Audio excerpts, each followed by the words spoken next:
তো খুবই কি বলে মানে যুক্তিপূর্ণ এবং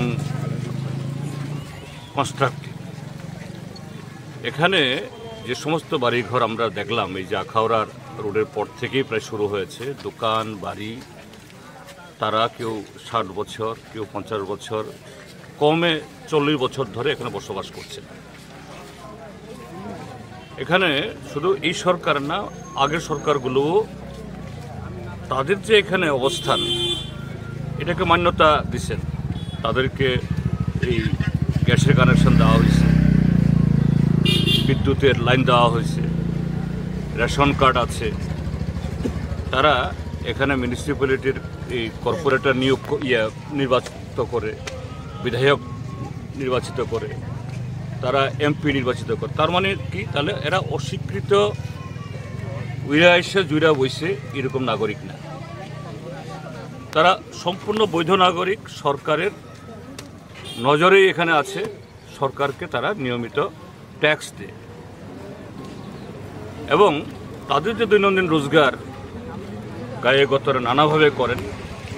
এটাও একটা একটা সমাজের, রাষ্ট্রের অপরিহার্য। অর্থাৎ সেদিক থেকে তারাও আমাদের এই রাষ্ট্রের বা সমাজের বিকাশে এরা গুরুত্বপূর্ণ যোগদান রাখে।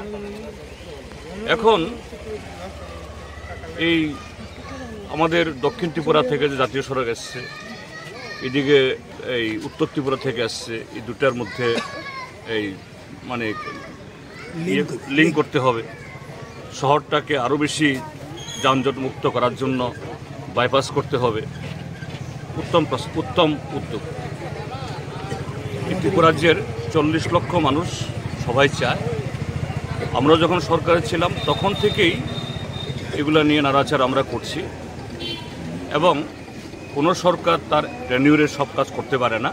পরবর্তী সরকার এসে তার অবশিষ্টতা পূরণ করে, তারা এগুলি করছেন। এখন ভালো, তাদেরও যোগদান আছে। কিন্তু এটা করতে গিয়ে এই গরিব মানুষ, এদের একটা ভালো বাড়ি ঘরও নেই, স্টেবল অর্থাৎ স্থায়ী রোজগার নেই। এখন তাদেরকে হঠাৎ করে 15-20 দিনের নোটিশ দিয়ে বুলডোজার দিয়ে ভেঙে দেওয়া হলো।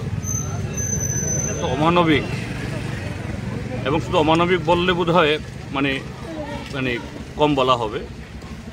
ভারতবর্ষের সর্বোচ্চ আদালত সুপ্রিম কোর্ট 1 সপ্তাহ তো হয়নি, এই তো কদিন আগে রায় দিয়েছেন, বুলডোজার জাস্টিস একটা গণতান্ত্রিক রাষ্ট্রে এটা অচল, এটা অন্যায়, অমানবিক। আজকে এই সরকার যে কাজটা করলো, এটা তো সুপ্রিম কোর্টকেও চ্যালেঞ্জ করছে। আমাদের দেশের সংবিধান রক্ষার জন্য সুপ্রিম কোর্ট হলো তার সবচেয়ে বড় ভূমিকা। সেই সুপ্রিম কোর্টকেও এই বুলডোজার দিয়ে এরা তার রায়কে এখানে গুড়িয়ে দিল। এটা হওয়া উচিত।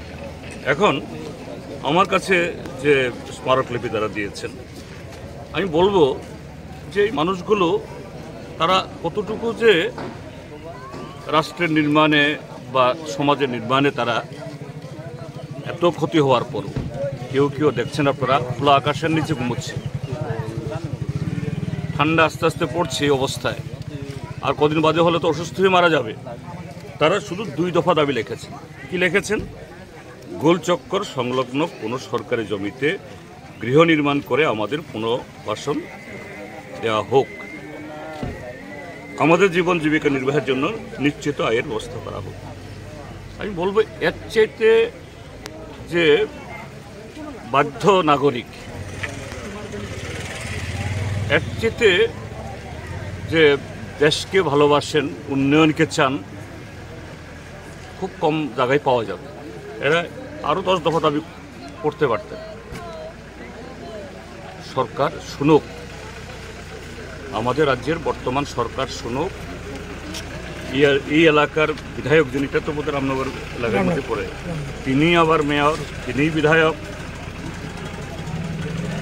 তিনি ওই লাখ টাকার গাড়িতে ঘুরে বেড়ালে হবে না, তিনি মানুষের ব্যথাগুলো বুঝুক। তাহলেই সবকা সাথ, সবকা বিকাশ, সবকা বিশ্বাস সত্যি তা কার্যকরী হবে। কাজে আমি দেখে যাচ্ছি, মুখ্যমন্ত্রীকে দেখা করব, এই কথাটাই বলবো। রাজ্য সরকারের একটা দাবি যে